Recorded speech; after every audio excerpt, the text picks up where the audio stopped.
YCP కీలక నేత మాజీ మంత్రి ఆర్కే రోజాపై టీడీపీ నేత ఆనం వెంకటరమణారెడ్డి మరోసారి విరుచుకుపడ్డారు. పనికి మాలిన మాటలు మాట్లాడే రోజాకు ఇంకా సిగ్గురాలేదన్నారు. తిరుమలను దోపిడీ చేసిన రోజాకు ప్రోటోకాల్ దర్శనం విడ్డూరంగా ఉందని పేర్కొన్నారు. ఎన్నికల్లో ఓడినా రోజాకు మాత్రం బుద్ధి రాలేదని చెప్పారు. పార్టీ శ్రేణుల్ని విస్మరించి రోజక్క ఇటలీలో కూర్చుందంటూ ఆయన వ్యంగ్యంగా అన్నారు. తిరుమలలో దైవ దర్శనానికి వెళ్లిన ఆర్కే రోజా రాజకీయాలు మాట్లాడుతుందని మండిపడ్డారు. రోజా ఇంకా మారలేదన్నారు. అనవసర విమర్శలు చేస్తే తగిన బుద్ధి చెప్తామంటూ ఈ సందర్భంగా ఆర్కే రోజాకు ఆనం వెంకటరమణారెడ్డి హెచ్చరికలు జారీ చేశారు. నువ్వు మర్యాదగా మాట్లాడితే మేము మర్యాదగా మాట్లాడతాం. మొన్న చెప్పా, నేను తిరుమలలో వద్దు అన్నా, చెప్పానా లేదా? మళ్ళీ తిరుమల దగ్గరికి వచ్చి ఆమెకి మళ్ళీ సరే నీకు దర్శనం ఇచ్చారు, ఇక్కడ మా వాళ్ళని కూడా నేను విమర్శించాలి కదా. ఆమెకేందా ప్రోటోకాల్ దర్శనం ఇచ్చేదా? ఆమెకు మళ్ళీ ఒక షాల్వా, పెద్ద షాల్వా, డబుల్ షాల్వా కావాలి. ఆమెకి సింగిల్ షాల్వా జరగచ్చు, డబుల్ షాల్వా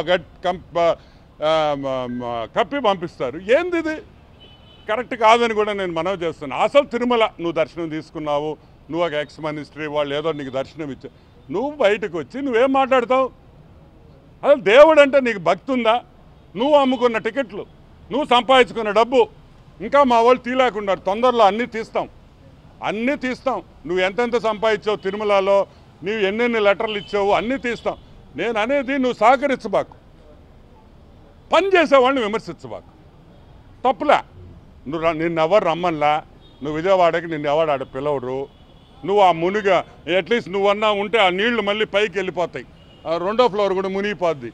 సో వద్దు. నేను చెప్పేది ఏంటంటే నువ్వు విమర్శించు, తప్పు చేస్తే విమర్శించు, ఆ విమర్శను స్వీకరిస్తాం. మేము మాలో పొరపాటు ఉంటే మార్చుకుంటాం, మేము తప్పు చేస్తే సరిదిద్దుకుంటాం. ఏదో విమర్శించాలి, ఏదో కెమెరాల్లో పడాలి అనేది కరెక్ట్ కాదు.